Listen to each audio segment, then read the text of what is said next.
Hi everybody and welcome back to my channel. Thank you for being so patient on this video. I know like I said in the last video, I posted a poll to see which video you'd like to see next, and it was 50-50, so I think you guys have been waiting quite a while for this one, but thank you for your patience. Again, thank you so much for all the messages and feedback on my last video. I really appreciate it. So as you know, this video is going to be about our journey from start to a diagnosis. Like I said in my last video, a typical diagnosis takes 3.5 years, which is just insane to me. Luckily, our diagnosis has only been 1 year and 3 months, which we're really happy with. But yeah, the fact that it can take 3 years is just not good. So yeah, let's just start this video. I'll start at the beginning. I first started noticing signs that Finley could be autistic in October of 2019. Like I said in my last video, I mentioned it to my manager at work, and I think she said, oh, just ring the doctors and see. So I did, and then I had a little bit of a conversation with the receptionist that kind of was like a dead end. She was like, oh, give him time, like if you're umming and ahhing still, give him time, like he's just one. So that didn't really go anywhere. So in the January, I took him to the health visitors, you know, where you just go to take them to get weighed. Obviously this was pre-COVID, so you could still go to those kind of places. So I took him to the health visitor, and they said, oh, you're here for a weigh-in? And I said, oh no, I'm not. I think I need to speak to you about Finley being potentially autistic. And she said, what, like why do you think he's autistic?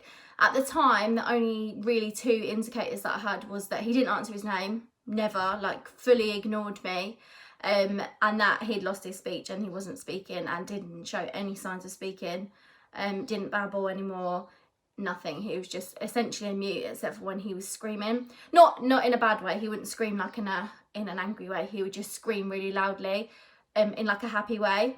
So he was there, and Chris was like toddling him around the room, and I was talking, and this is where the journey begins. And she said that she thought it was his hearing. That's quite common. I have found that people are taking their children into these places and they first get shunted with that they have a hearing problem, a hearing impediment, or that they are deaf. I knew he wasn't deaf. He can hear a packet of crisps opening from like 2 rooms away. But we had to go down that route first. So what I needed to do was book a doctor's hearing appointment. And she said if they found that it was clear, she would then refer me for an actual hearing assessment, if the doctors didn't. So I booked an appointment. That was then at the end of February. I had this appointment. They checked his ears, checked the health of his ears, just looked down them, no problems, and they were happy to refer for a hearing test. So while we were waiting for our hearing test, we had asked for speech and language therapy numerous times. So when I talk in like the stages of the months, I think you have to remember and realise that I was ringing them weekly, on a weekly basis, because if you don't, you just get forgotten about. You just get forgotten. And it's not, I wouldn't say it's their fault, because they have lots of other families to look after, but you have to shout from the rooftops to get noticed. I found that on pretty early on, that if I wasn't going to scream and shout for stuff, I wasn't going to get it, which is a shame that that's how a lot of families feel. I'm in a lot of Facebook groups, and they all say that they literally have to scream and shout, or they just feel ignored, and that is kind of how I felt as well. We were waiting for speech. They said we was allowed the speech therapy, and nothing came to fruition, nothing happened.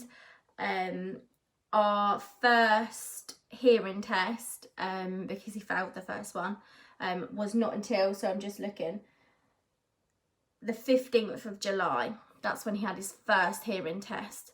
So that just like puts it into perspective from the start to I didn't get a hearing test till July.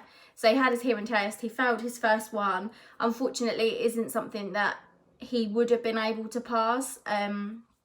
The room is set up with these toys in the corners of the room, and they watch their response when the toys start moving and talking. But again, if you'd seen any of my other videos, you would know and if you know Finley, you would know that that isn't something that would stimulate him. So he's not going to turn to the toys like in the corners of the room. So like, I think one of them was like a Winnie the Pooh and a Tigger, and they just like interact and move. So obviously they want the child to turn to the teddy that's moving, but that was never going to work. And obviously I explained that to the clinicians, and they are really nice and they were really helpful.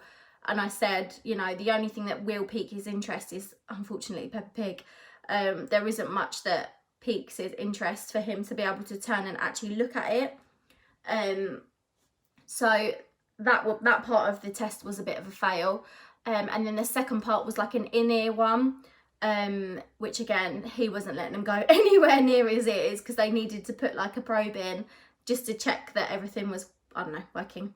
But that didn't work either because he would not let them do it. And because he has little language understanding, you cannot support him in saying, you know, it's okay, like it's not going to hurt, like what you normally would for a neurotypical child in those situations. So that was never going to work. So we were told to go away, try and practice with some headphones to see if he could get used to having something over his ears. If not, could I try and get him to sleep in the car, and then they'd come out and do it while he was asleep, which was just like, ooh. Finley stopped napping when he was 1, and I'm really not exaggerating, just no naps. Same with when he was a baby, like he'd been them off so early you wouldn't believe. Like I had a 6-month-old that was sleeping like once. It was just, yeah, it was madness. So I had to get him to sleep really, because we tried with headphones during the day. We tried putting like Peppa Pig on with stuff that he would be interested in and putting headphones on, but it wasn't really working. So I needed to get him to sleep. So his next appointment was on the 6th of August. So again, if you think about the timeline, I started this all the way in January, and by August I still haven't proved that he's not deaf. We had the appointment, he was asleep, thank the Lord. I think I got him up at like 6 o'clock in the morning, which again, to a lot of parents isn't that early, but Finley loves a good lay-in, so for him that was really early. So we got him up early. I think we went on a walk, and then I drove quite a long way. I think we live about 25 minutes away from the centre that I needed to go to, and I made the journey like an hour to make sure that he was going to be asleep, because I was thinking, if you're not asleep then we can't just keep failing this.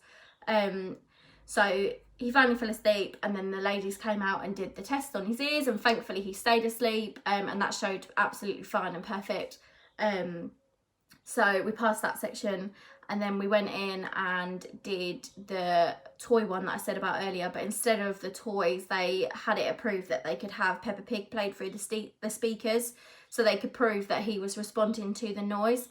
She did need to get that signed off by her boss, by her managers, whoever they were, as obviously it's not the right way to assess someone with Peppa Pig. But they knew at this point, they could tell that he didn't have a hearing impediment. It was the fact that he was just not interested in what they were trying to get him to respond to.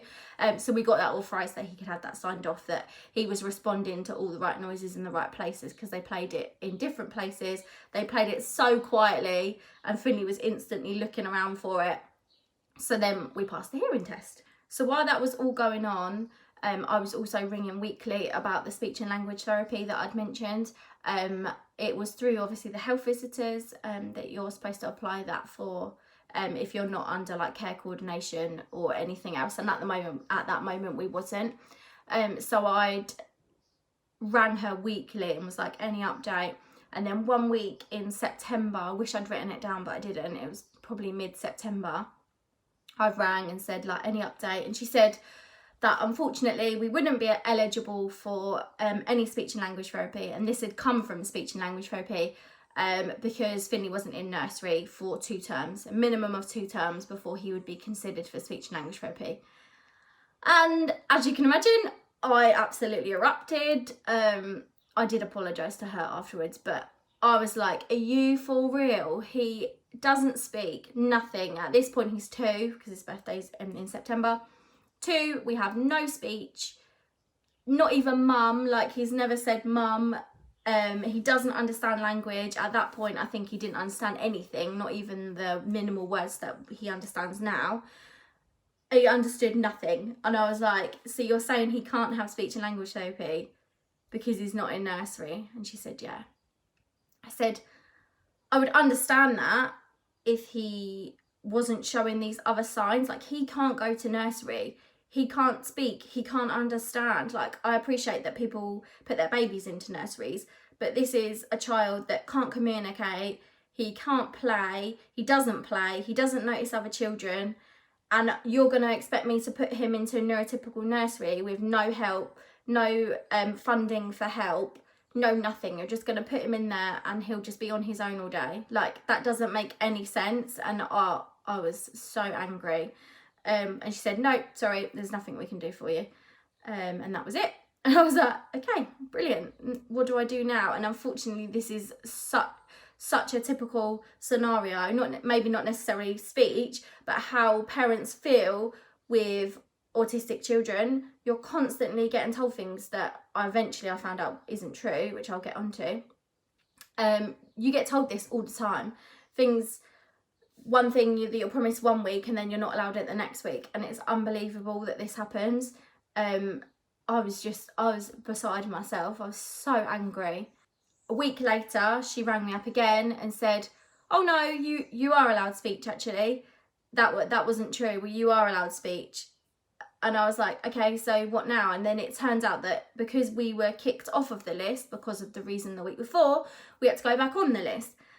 Again, I don't know how true all of this is, because I don't know, because when I found out that what she had said wasn't true, I don't know what I can take for the truth or not anymore from them. So yeah, it's a tough one. I don't know. I don't know why I was told that. I don't know why she told me that.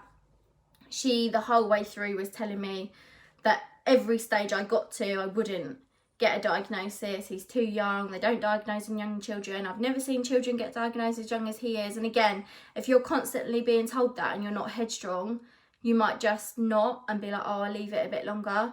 But I've said it 1,000 times, do not do that, because that's not on. I didn't know. At the time, I thought that maybe they were trying to get us to put him into nursery because maybe some children, it would encourage them to speak. I was like, but he's not a neurotypical child that just needs help speaking. He doesn't know how to speak. It's not like he has 3 or 4 words in his bank and he needs more enrichment to get that out of him. That's not the case. So when she phoned me back up and said, oh, actually, you are going to be back on the waiting list for speech, she also said that they advised to do the ASQ questionnaire, which is what you get at certain development stages for your children. I think one's around 9 to 12 months and then there's another one at 2 years, with various sections on there that they ask you about their development. Unfortunately, Finley didn't pass a great deal of it. I think he passed maybe 2 out of the 5 sections, and the rest of them he wouldn't have passed. So because he didn't do that well, bless him, I don't want to say failed, but because he didn't do that well at it, we then were allowed a multidisciplinary assessment. Thank the gods. So that got put forward, and we were on a waiting list for that as well now. So she applied for the MDA meeting on the 12th of October. Again, I know I've said it a few times now, but we're in October now. This has taken 10 months to get to this point. And we're nowhere near as bad as it can get. And then we were offered our multidisciplinary assessment on the 14th of December. So again, like, this has taken 12 months just to get seen by who we needed to see. So at the multidisciplinary assessment was an online one again, so it wasn't done in person, it was just done virtually over an NHS version of Zoom, sorry.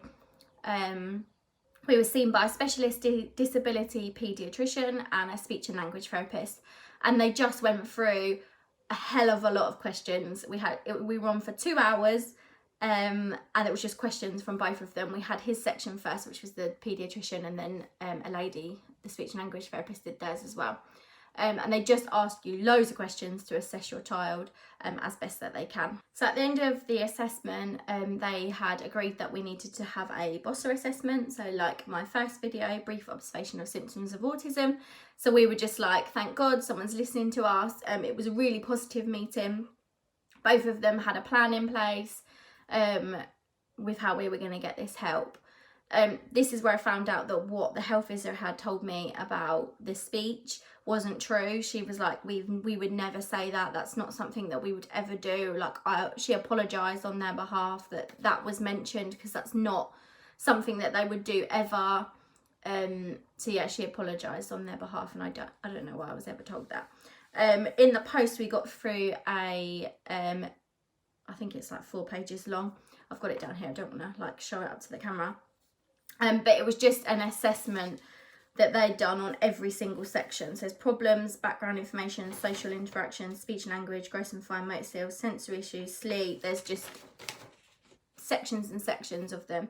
And I just want to read out this like bit that they summarised with.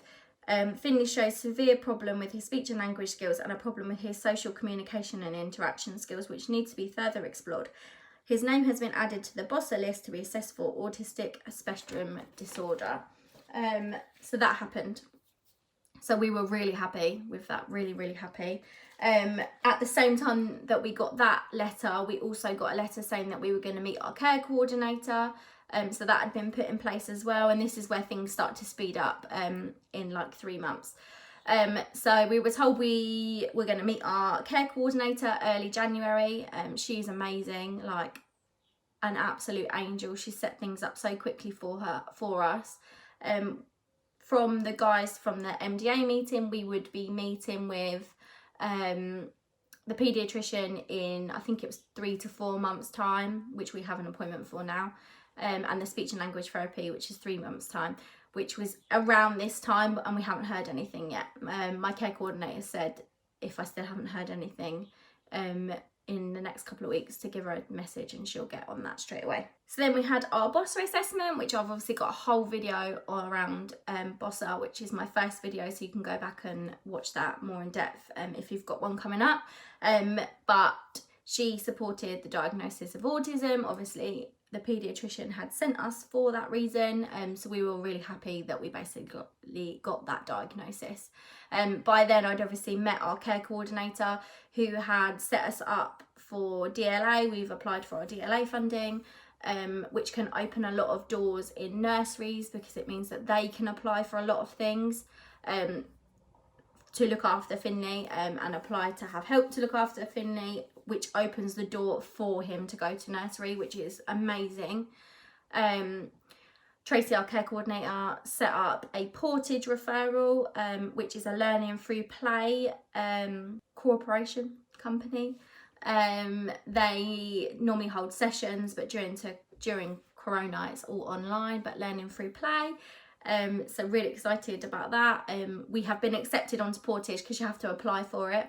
We were accepted onto it about 2 weeks ago. It's about a 5-week wait at the moment to get someone like designated to you to do your calls. So we're waiting for that, which is amazing. Like I said, still waiting for speech therapy and the DLA to come back. That can take, I think, up to like 3 months at the moment because of Corona and the backlog. So we have another appointment in April with the paediatrician. This one's going to be face-to-face. I believe this one's going to be a more formal diagnosis rather than just that lady saying, oh yeah, I support the diagnosis of autism. I think this one's going to be the actual diagnosis, like on a bit of paper, like I said. So we've got that coming up. I think that's it. It's kind of a whirlwind. You're constantly like, oh, what else is going on? I have like a diary with all of his notes in it, like, and bits of paper and everything that you get given. I have a notebook. I have so much going on, you wouldn't believe it. The only other thing that I haven't mentioned is we're going to view a nursery coming up as well, so I'm really excited about that. So yeah, I think that's it. So that took us from October 2019 all the way through to now in 2021. So yeah, I am so happy with the level of support that we have now.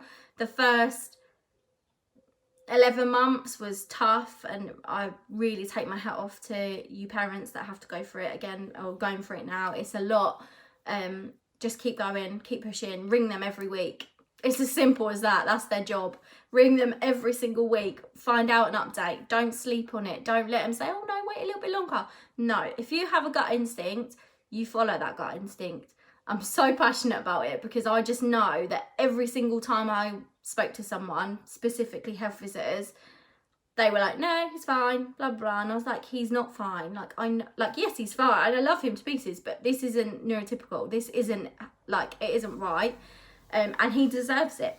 He deserves that, that diagnosis. He deserves every single shred of help that we're going to get for him, and everything we get offered. Oh, I forgot we got offered parenting courses as well. I think it was 8 to 11 weeks that we just need to wait for the forms, and then we can fill them in as well. He deserves everything that we can get for him. Like, we want it. I want him to have the best outlook in life, the best chance in life. I just want him to have the best, like everybody wants for their child. And it's not fair that autistic parents have to fight so much to get this basic, literally basic, that neurotypical children would get. That's what we have to fight for, and I will keep doing it, and I think everybody should do it because they are worth it. Finley is an absolute angel, and he deserves the world. So thank you for listening again. I hope this helps map out how we got from where we were to how we are now. So yeah, I'm really happy. I'm gonna do like mini updates maybe in like 3-6 months time, with how we've got on, or if anything develops that I think is necessary, I'll do that as well. So yeah, thank you very much. Thanks for listening. See you later. Bye.